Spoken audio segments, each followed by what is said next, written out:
No one asked me if I agreed with it. It just happened. Toilet paper became bathroom tissue. The dump became the landfill. Partly cloudy became partly sunny. Car crashes became automobile accidents. Motels became motor lodges. They say they're going to pre-board those passengers in need of physically challenged. Psychologists actually have started calling ugly people those with severe appearance won't have to die. I'll pass away. Is that a grotesque enough evasion for you? Writer Quentin Crisp put it best.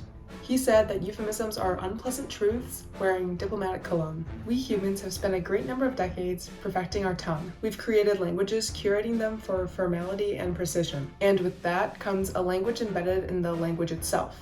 Euphemism. We're all gonna take the same long vacation. We employ euphemisms while talking about topics that would otherwise result in our losing face. Whether it's for discussing the birds and the bees, job termination, or bodily processes, euphemisms give us a way to convey what needs to be said without saying anything directly.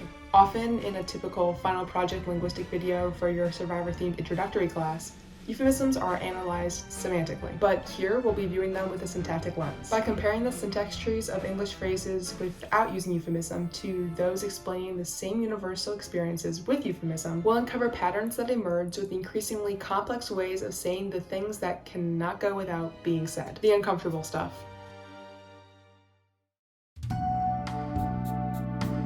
So I plan to own it forever. It's a very long time. Well, what happens to the place if forever isn't quite forever? How could that be? Well, a lot of languages assign euphemisms to the idea of death. Though it's the great universal equalizer, we've all found a way around it. In China, you can fly on a crane to the Western Paradise, or in Hungary, you fall into an eternal dream. Here's the tree outlining death in its simplest form, and here are some trees showing its euphemisms.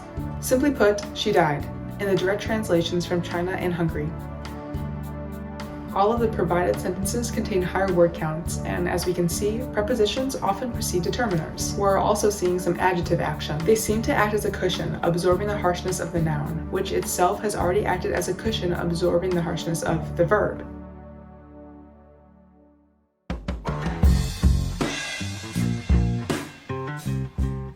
Another place where we resort to euphemisms is when we are discussing natural bodily processes. Peeing becomes having to use the bathroom, and besides the countless other ways we've invented to get around the word sex, our society even makes do with an eyebrow raise and other signifiers. Let's compare 3 different euphemism levels of going to the bathroom.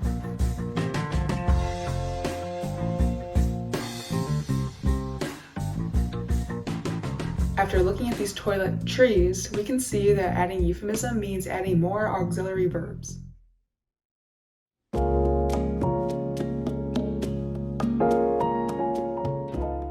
Finally, euphemisms can go as far as tabooing identity. Sexuality or race can be neglected or hidden with the powerful veil of euphemism. In the French language, to refer to black women or men, often the word noir is replaced by English's black. Professor Swadeau explained this linguistic phenomena as basically a way to establish white supremacy and European supremacy and colonization linguistically, from a linguistic perspective. So language as a weapon. It's a weaponization of language.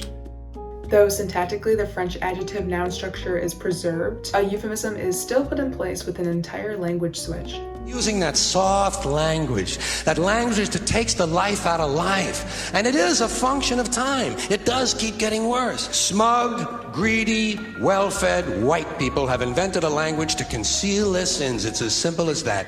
Whether or not it's to discuss identity, bodily function, or death, Carlin's point holds true. Euphemisms are not made by those who are described by them. Fundamental syntactic change has dressed language in a politically correct suit and adorned it with indirect idiomatic accessory.